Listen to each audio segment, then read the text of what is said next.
The tank is already starting as we have some injury updates to bring you regarding the Washington Wizards, as it's some pretty brutal injury updates to Cam Whitmore, and then some that was kind of expected for Trae Young of like, look, this was the expectation for him all along. Wasn't going to play much, if at all, this season. So the update that we got on Trae, it's not really, like game changing or anything. But the one that we got with Cam Whitmore has shown us now that Cam Whitmore will not play at all the rest of the season due to his blood clot. It's unfortunate. You hate to see that with any player in the league. He also had shown signs of being a good role player with the Wizards, and then some signs as well of being like, he's still got a lot of room to grow, but he's young. So of course he was going to have room to grow. And I'm not worried about him, not being the same player coming back from this injury. As like I said, he's young. His body's going to be able to recover from it pretty well. And so he'll be back next season ready to go for the team. But this is just a signal now with those two guys now potentially being out the rest of the season. The tank may be starting sooner rather than later, maybe even as soon as this month here in January. So we're going to break down all the injury updates and why, the tank starting might not be a bad thing whatsoever, and why it's going to be good for these guys to potentially rest up the entire season and get back at it next season. Before we get into all that today, quick word from today's sponsor, Kalshi. All right. Kalshi is an app where you can trade on real life events such as politics, sports, news, whatever it may be. You can trade on it with Kalshi. So for example, we have the college football national championship coming up right here. Miami, Indiana, right now, 74% of people trading on Kalshi are saying that Indiana is going to win.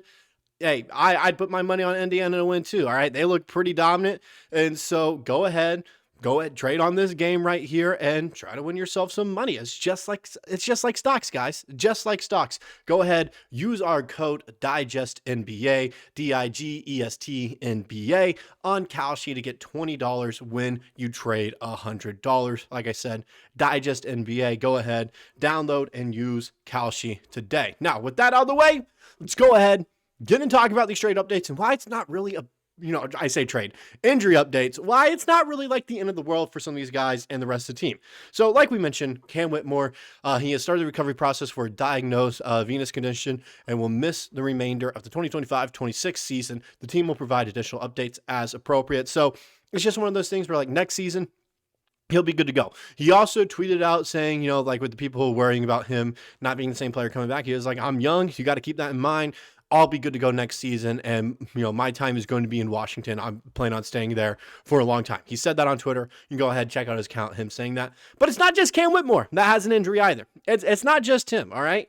As we know, Trae Young, all right? Shams tweeted out yesterday, time making this video. Not yesterday, actually. This was a few days ago. New Washington Wizards star Trae Young is still recovering from MCL and quad injuries on the same leg and will be reevaluated after the mid-February All-Star break, sources tell ESPN.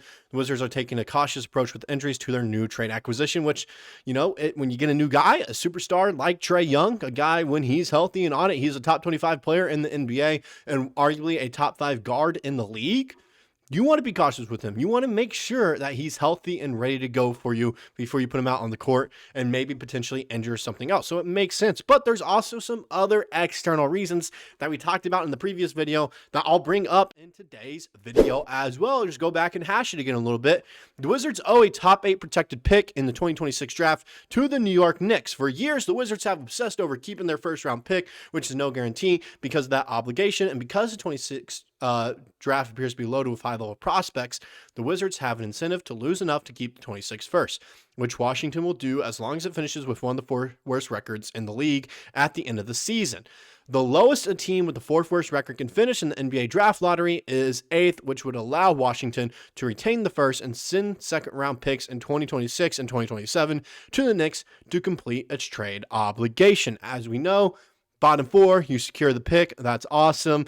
Wizards lottery luck has not been great in the past. Honestly, if you're in, the NBA draft lottery, you might want to be in that 6 to 10 range where you have good odds of jumping, but not a ton of odds to, go down at all, where you either stay the same or you probably jump up a few spots. That's realistically the best spot to be at, but the Wizards don't want to risk losing their pick, so they're going to try to finish with the best odds at first overall as possible.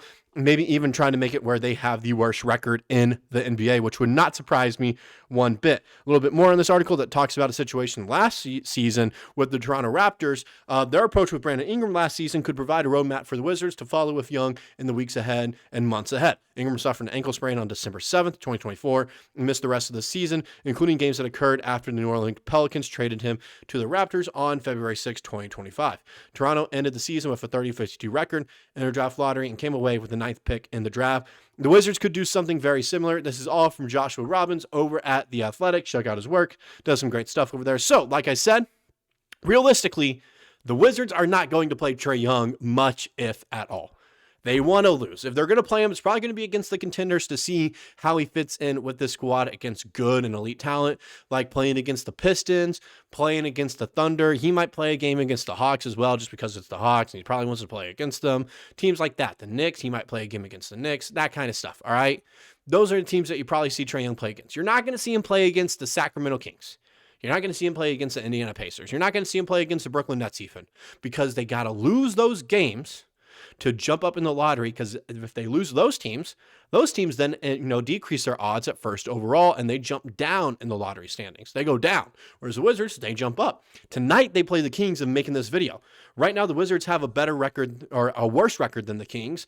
The Kings are a half game back from jumping up to third overall in the lottery standings, so the Wizards want to lose that to create more of a gap. And if I think it's the Pelicans that are second, if the Pelicans win, then the Wizards jump up to the second best odds in the draft lottery. So it's that kind of stuff you got to keep an eye out, where honestly, you probably want to lose against those teams, rest your guys. And then when you're playing against elite talent, where, look, you're probably not going to win this game anyways because of how good they are and how well developed, while we're still young and trying to, be a little bit more mature, just take time to actually get better.